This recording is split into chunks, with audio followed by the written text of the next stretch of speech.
iDOL is a 2006 independent Japanese tokusatsu film that was recently released by SRS Cinema, the distributor of indie kaiju titles like Reigo, Raiga, and Howl Beyond the Fog.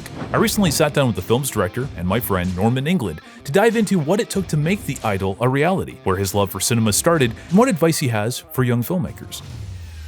You know, I don't really consider myself a director because I do a lot of different things. You know, I like writing and I like photography and I like doing subtitling. Everything that I do is kind of film related.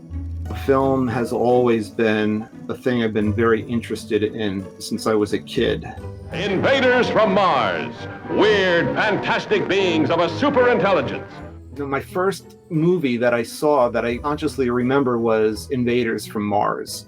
That's always on my top 10 movie list of all time. Very impressive film, but that was like the film that was like, I don't know what these things are. I don't know what these things you call movies are, but I love this.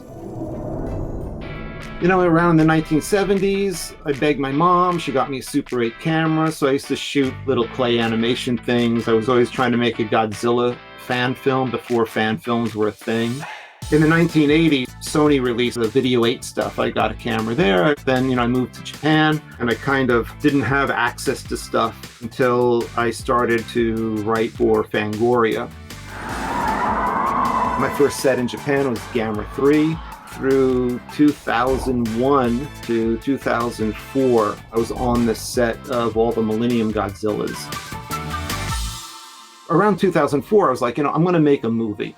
I felt like I was on all these sets. I saw all this stuff. I knew all these people, you know, in the Japanese movie business. And it's almost like it'd be stupid of me not to at least attempt to make something. I came up with a concept about this alien idol creature, which I actually have right here. Very cute. The thing that I want to say about making a film, the most important thing I think is to have an idea of what you want to make. You know, one of my gripes today about a lot of movies and a lot of these like fan turned directors is they're always trying to remake a movie that they liked as a kid. Well, then what's the point? In all my favorite movies, all my favorite science fiction films, my favorite horror movies are all made by directors who are not like, you know, I'm a horror director, I'm this director.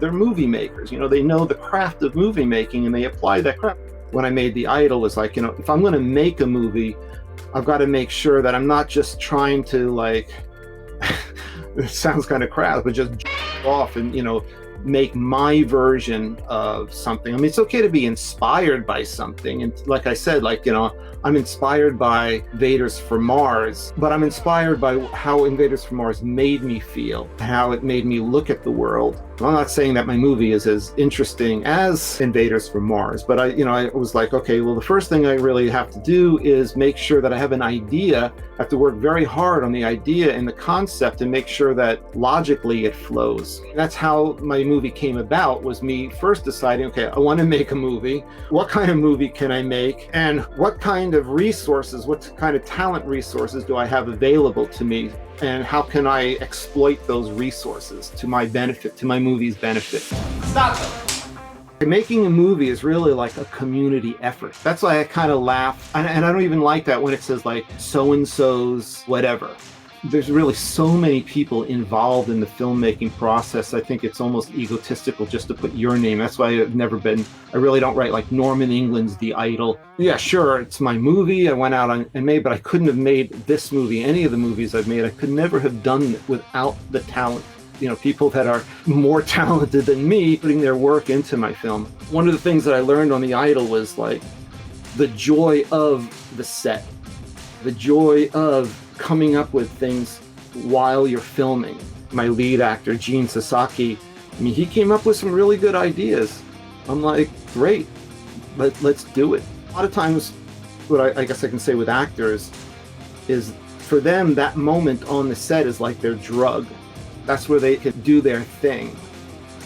You know, one of the things I was really happy about was that I got Takako Fuji to play the girlfriend of the lead character, Ken. People know Takako from The Grudge. She plays Kayako in all of Shimizu's Grudge films, from the first Japanese one to Grudge 2, you know, the American versions. I was on the set of the Grudge 1, and she had just done a scene with Sarah Michelle Gellar. And then Takako's like over by the coffee snack area in her Kayako outfit. And I'm like, I want her to be in my movie. How am I going to get her in my movie? So I went over and I'm like, oh, hi Takako, how you doing? Good to see you again. I'm just, by the way, you know, I'm gonna be shooting my own movie, and I couldn't even finish my sentence. She's just like, can I be in your movie? See, here's another thing too. Like, I didn't have a makeup person on iDOL at that point. She's like, well, you know, Sachie, who did all the makeup on all the Grudge movies, I think she would want to. She likes working with me. So I talked to Sachie on the set. I'm not going to be shooting this movie. I have no money. She's like, oh, fine. I'll do makeup for you. And man, she was so great. Through Takako, I got this awesome makeup woman. She was there every day, morning to night, working. I didn't pay her anything. Thank you, Sachie. You know, so for the boss, I got Tomoo Haraguchi, who I think everybody knows or should knows, and he's directed a bunch of Ultraman stuff and is a suit maker. He made the GAMERA 3 suit. I've been reporting on a lot of stuff that Haraguchi was involved in, and I used to go over and hang out at his house in Shibuya a lot, and I was just like, you want to be in my movie? Yeah, fine, I'll be in your movie. Just came down to the set. He's like, didn't read the script, just tell me what I got to say, you know, and he was really good. Another important person in the making of the iDOL was Takashi Yamazaki, who won the Best Director of the Year for his movie Sanshomei no Yuhi. I got him to do my CG, which some people have criticized online. I think it's fantastic. I mean, he was another like science fiction guy. We'd always talk about 50s science fiction. It was always about how those films made us feel, how those films inspired our own life. You know, without those movies, we'd be a different person. He's gone on to make a lot of really big movies in Japan.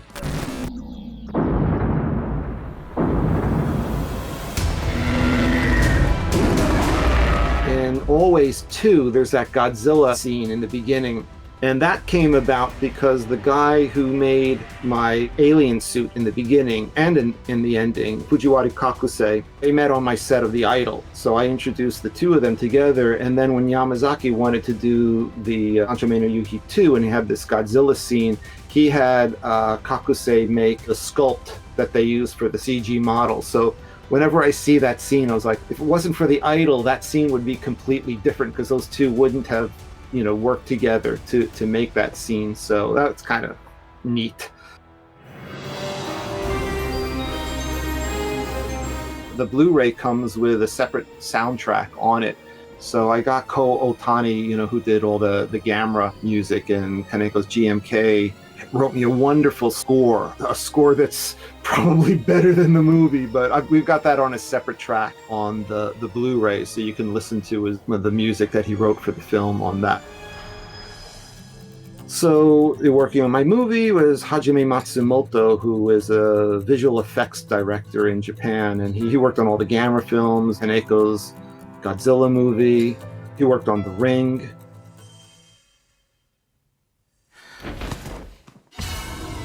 He put together Sadako's Curse video, which is one of my favorite. I told him it's my favorite short movie after Buñuel's Andalusian Dog, which pleased him very much.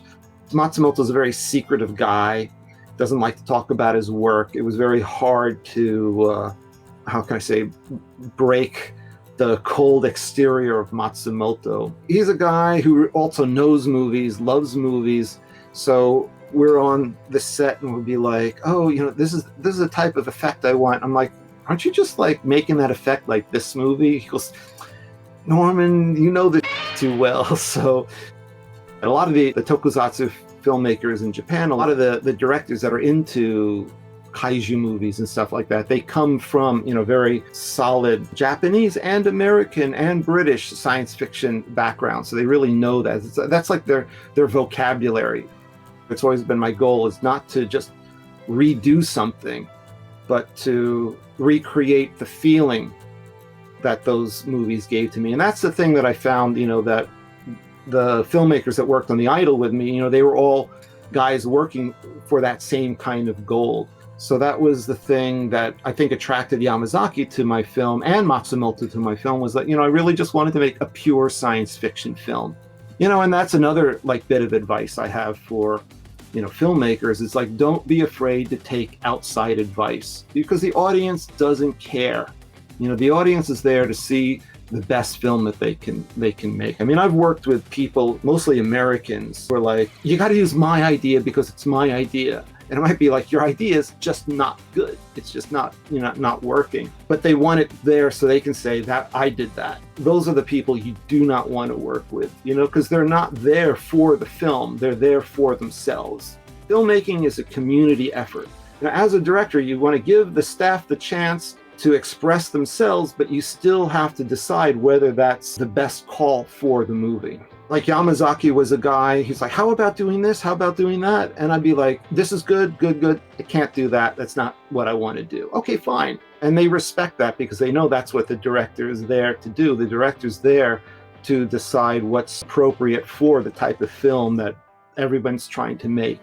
When you get into that realm, when filmmakers are like, nobody understood my movie. So nobody understood your stupid movie because you didn't express it in a way that the audience could see what you want to see. Of course, there's always like those people that are ahead of their time, and 99.999% of us are not those types of filmmakers, and you shouldn't go into filmmaking thinking you are, you know, that kind of visionary type of person, because if you want to make movies, you just make the movie. You let the audience decide if you're the next Kubrick or whatever, you know.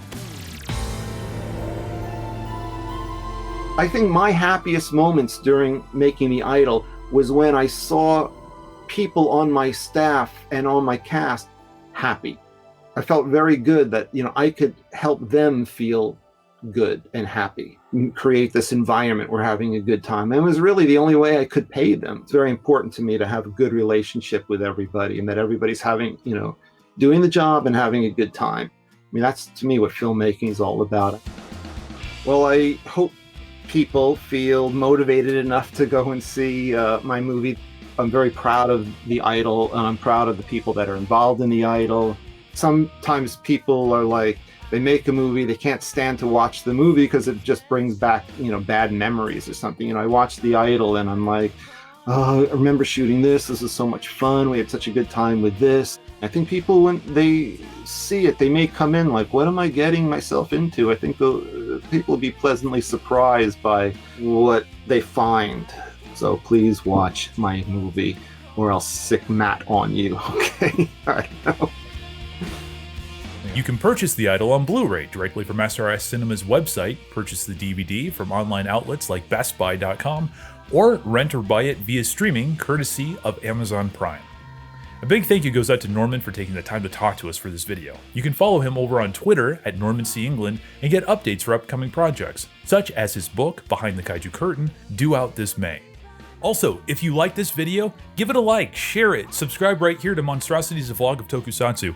Any little bit ultimately helps us, and growth is something that we're really trying to do right now. YouTube does not make it easy, and it's really just thanks to viewers like you that we're able to continue to be seen and continue to be shared, and I seriously appreciate all the time that you've given us today.